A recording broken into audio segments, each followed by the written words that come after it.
I'm back. Rodrance for the Matrix and Road Show. We're going to talk about a little genre box office. You guys know from watching my last one, I pretty much want to pay attention to the genre movies, MCU, horror movies, and in a case like this week where we have something with some nostalgia happening, Ghostbusters Afterlife. We're also going to check on the Rotten Tomatoes audience score for that movie as well. So, without further ado, if you are new to the channel, make sure you hit subscribe, and let's do this because Ghostbusters was the number one movie in the country, $44 million. Number two was the MCU's Eternals, and for all intents and purposes, at least in the U.S., that's pretty underperforming. Clifford the Big Red Dog, $8.1 million. Number three, Dune, is holding at $3 million. Venom, Let There Be Carnage, 2.8, number 6. And in case you're wondering, Halloween Kills dropped to 15 at 200,000. So let's look at this one at a time. We got an international take for Ghostbusters Afterlife at $16 million. It has made $60 million worldwide. And I can tell you right now, even though I don't see the budget for this movie, my guess is that's a pretty damn good opening. From everything I've read, it's a really good opening for Ghostbusters Afterlife.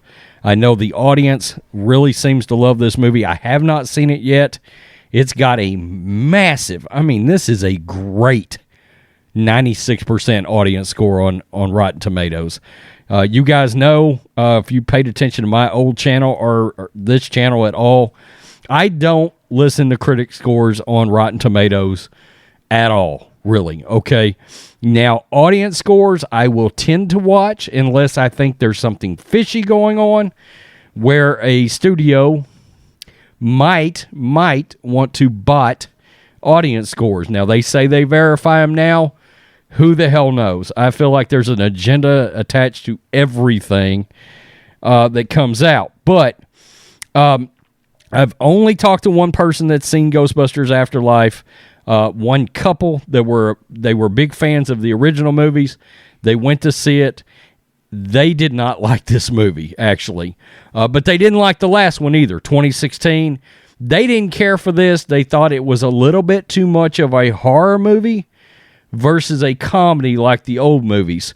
Now, I can tell you right now, if this leans a little heavier into the horror side, I may love this movie. So, I have not seen it yet. We almost went and saw it this weekend. Eternals. This is a movie that, look, if it wasn't for the international box office, the MCU might have shit the bed on this thing. And with its budget, they're still going to struggle. There's no other way around it. They're going to struggle. It's got $135 million at domestic, $200.3 million international, $336.1 worldwide. That looks great, but for an MCU movie, it's not great, to be honest with you, okay? So, Dune is kicking massive ass, but there's some budgetary concerns around this, but there's also an HBO Max consideration in this Dune. It came out. It was one of these dual releases between HBO Max and the theaters, and I think this is pretty impressive, to be honest with you. $367 million worldwide when you take into account that the movie was released on HBO Max too. So, it's my understanding there's going to be a second Dune. I don't know. I'm not big into this franchise. I haven't seen it yet. I've heard the movie is very good. But I know there are some massive Dune fans out there. And from what I've heard, they seem to like the movie. Now, on to a movie that should be making the MCU hide its head in shame. Because, frankly, the first Venom did that too. The first Venom, I loved it. I thought it was better than a lot of the MCU movies that had come out. Particularly things like Captain Marvel. Venom was wildly superior.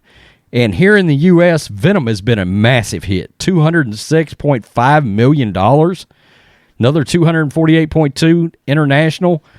$454 million worldwide. Venom kicks ass.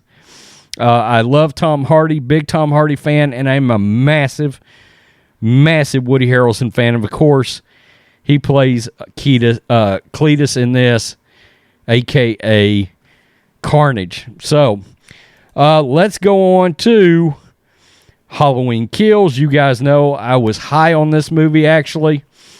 I thought it was better than Halloween 2018. I was very impressed. I enjoyed it. I've seen it. I've seen it 5 times now. Now, for full disclosure, I did not go to the theater to see it. I watched it on Peacock. Yeah, I've actually kind of turned into a Peacock fan because there's some sports things that I'm able to catch on there that, like Pro Football Talk PM. That they show on Peacock that they don't show on NBC Sports. So that's neither here nor there, but I just wanted full disclosure for how I consumed Halloween.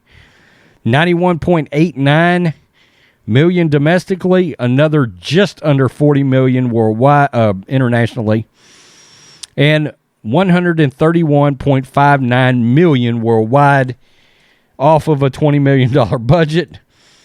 There's no way to cut it. Halloween Kills killed it at the box office. No pun intended on that, but you get my point. I'm going back looking for budgets, but I don't see any. Any other ones that stick out would be Last Night in Soho. Supposed to be kind of a horror movie, I think. I didn't care enough about it to check it out. 214,000, 9.948 million worldwide. Don't care nothing about the Free Guy, and I did watch Jungle Cruise when it came out, and it was, in my opinion, personally speaking, I thought it was awful. I think my wife enjoyed it a little bit more than I did, but I don't think she loved it either. So, tell me what you think. That is the box office for this past weekend. Make sure you hit subscribe. Peace. I'm out. Till next time.